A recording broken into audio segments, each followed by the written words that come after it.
I am Rashed, and I was detained in Tri-County from approximately late of 2006 all the way to early 2008. It would get so crowded sometimes that they would just leave people on days. I'm talking about like Friday, Saturday, Sunday in the library all over the floor.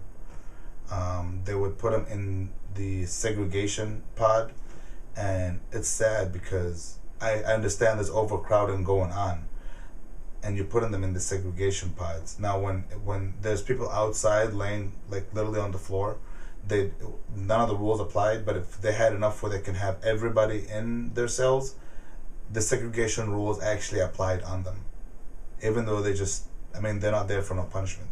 They're just there because overcrowded. It's like, double punishment.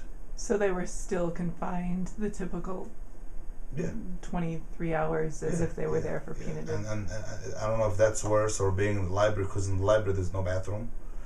They just gave them mattresses and little blankets, and to have a whole weekend of just in a spot where there's nothing that you could really do, it was a time that was really, really, really bad. How they have it in Tri-County is the 3 big pods. They're divided into A, B, C, D, E, F, 6 pods. The 3 biggest pods was housed anywhere, I think at first it was 50, then they added some more bunks all over the pod, and I think it was up to like 60 people. So the 3 main pods are immigration. Then you have D, which was for the county, E, which was segregation, then F for the feds. And you would, of course, ABC would be full. D which would be for the county, and housed approximately like 30 to 40.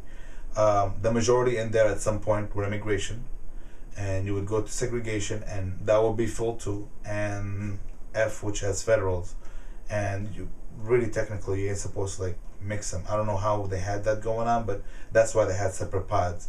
And you'd go to F, and that was full too. The library is full. There was a time where it was just like a zoo. Did you ever see any incidents of violence or breakout, or how did it affect the detainees? It's people are frustrated. It's overcrowded. The smallest thing, and you got high testosterone levels. Everyone is looking for an excuse to just release the stress. It's something that happens almost very often. It's very often, unless there's a place where people are organized and they understand what's going on.